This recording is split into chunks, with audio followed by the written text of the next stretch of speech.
Steinberger. Steinberger, the state of the instrument.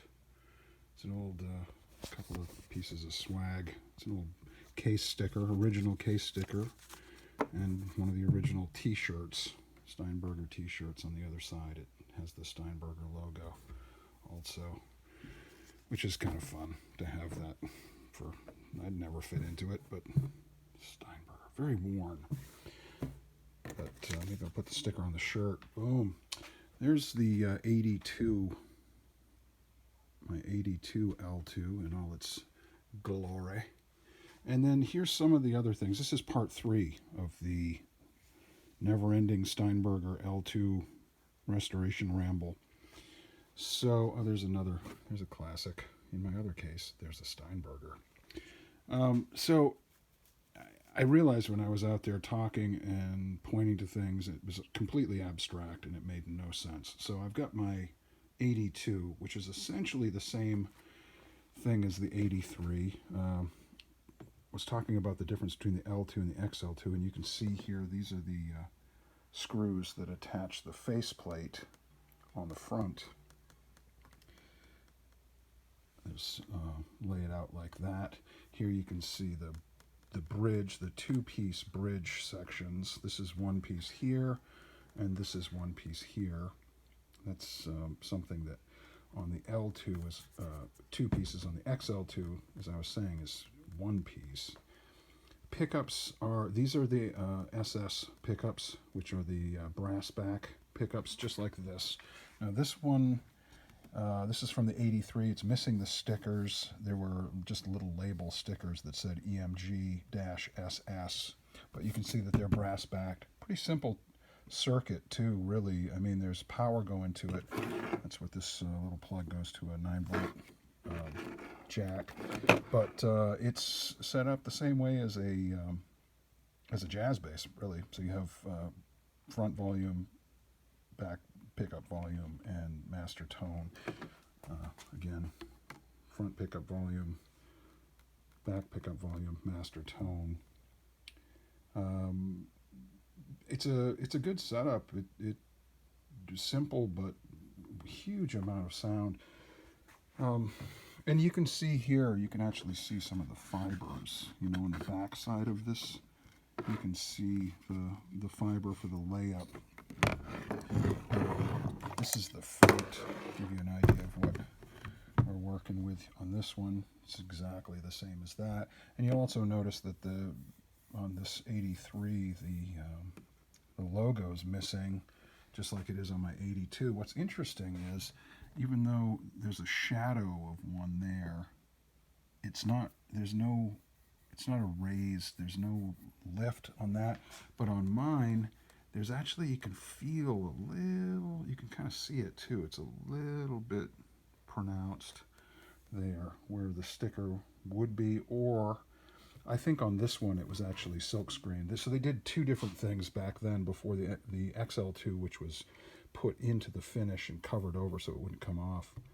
People complained about it. I really don't care. And actually all the cool kids, you know, Ben Orr from the Cars, Sting, a bunch of other people, they just played them until they wore off and they just left them that way. That's what I do too.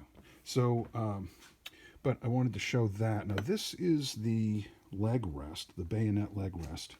I'll try to do this with one hand. But you can see there's that keyway. It's also spring-loaded, and it's also going to spin around. So this is going to be super fun to try to do with one hand. Yeah, I don't think I can do it with one hand, actually. So let's try this.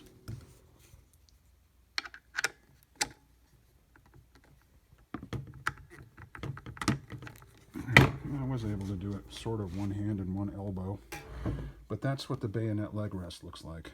And the idea with that is, if you're not wearing the strap, which is this yoke arrangement here, if you don't have it on a strap and you're trying to sit down and play it, this is not fun to have along your leg.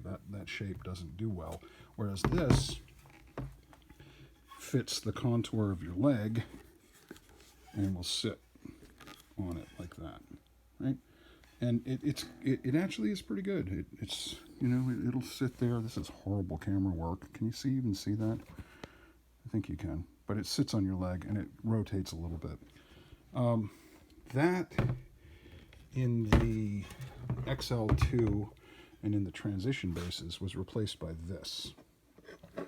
And this just basically laid flat against the side of the base. I'm going to do this in reverse just for ease of use. It just laid like that. And when you wanted to use the leg rest, you just flipped it out and like that. And it would be sitting, sticking out, right? And the idea being that you could, you know, I could easily have done that with one hand, but that was one of the things that changed with the XL2 from the L2, but there were transition bases. Now, it is spring-loaded, so I should be able to just pop this right out of here with one hand. He says to himself, "What a wonderful world." Maybe not. Oh, clank. You hit that pole there. All right. Yeah, this is some good footage. Good footage right here. Okay. Not a one-handed operation. Whereas this is a one-handed operation. An improvement. Yeah. Another improvement. You can see this is the two-piece bridge. This piece and this piece separate have these blocks. And this is the original block. Where is it? There it is. Try to get it to focus. It's a solid piece of brass. The aftermarket ones are not great. Really, they're hollow, kind of pot metal. And you see the amount of wear on that point. There's the original. It has barely any. There's the replacement one that is not that old and is already carved out pretty hard. In the XLs, there was a roller insert in the pieces, and this is a major improvement. So there's a guy in Ireland that makes these, and this is a piece of solid metal like the original.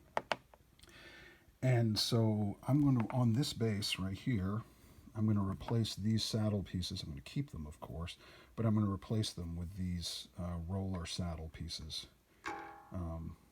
Because I like that. It's like the Schaller V3 bridges had that style.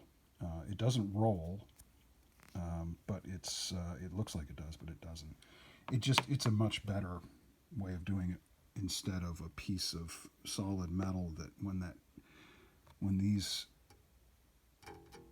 round wound strings are tightened over it, it's just like a file basically. You know, it's just going to wear away. And again, the cheap replacement pot metal ones, it'll just eat right through it. And then your intonation goes out. All kinds of bad jing happens. What else was I going to show? Oh, this. Yes, this is the yoke strap assembly for that 83. And it has a brass attachment screw. You can tighten it with a... you typically tighten it down with like a nickel or a quarter or something. I don't know, someone really reefed on this one because you'd have to go pretty hard at it with a screwdriver, which you don't need to do. Part of the reason for that is this one's missing the friction plate, which is a piece of plastic that goes between this and the body. So probably someone was working extra hard to try to get it to stay in place. I'm going to see if I can find one from Headless USA. Get a little idea of the amount of wear that's on this. I love patina though, so that's string wear. That's from being played. I have no issue with that whatsoever. Oh, and this is a faceplate from the factory that was never finished. See, it doesn't have any holes drilled in it. And that's from an XL2. And the reason that I wanted to show you that is you can see that this doesn't have holes in it. It actually is attached from the back. See that? So the XL2, it screws from the back into these thread inserts that are in the front, and it goes on that way. I don't know what I'm going to do with this thing. I mean, I had an idea at one point. I've got a EMG Music Man pickup, and I thought, wouldn't it be cool to have like an EMG single pickup setup on a faceplate that I could swap out if I wanted to. I may or may not do that. I'm not really sure. What else was I going to show you while I got you here? Oh, the double ball end strings. Yeah, so this is what, this is the thing with, there's a few string sets. I guess I'm okay on those. This is the headpiece ball end here, which is a little bit smaller compared to the tailpiece ball end, which also has silk, but the headpiece ball ends are always a little bit smaller. And, different companies made them. Rotosound, Smith, I don't know who made them for Smith, but they didn't make their own strings. Diodario, Rotosounds again, more Diodario. This is what I was going to show you, was the original strings were made by Labella. And if you look on this, you'll see that this is made in China. But I think I've got a set. Here we go.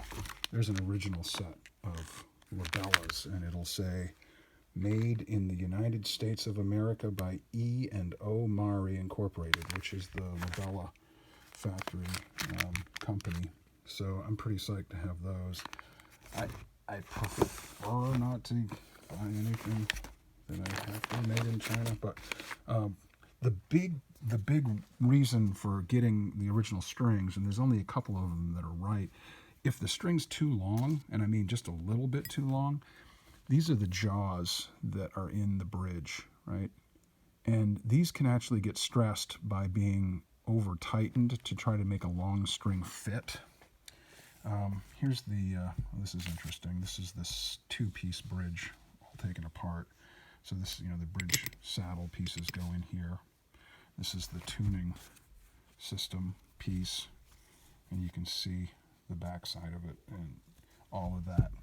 So that pretty much lays it out. I don't really have anything else I can think of to say about it other than if this video also gets ruined by something, I'll make another one. Over and out.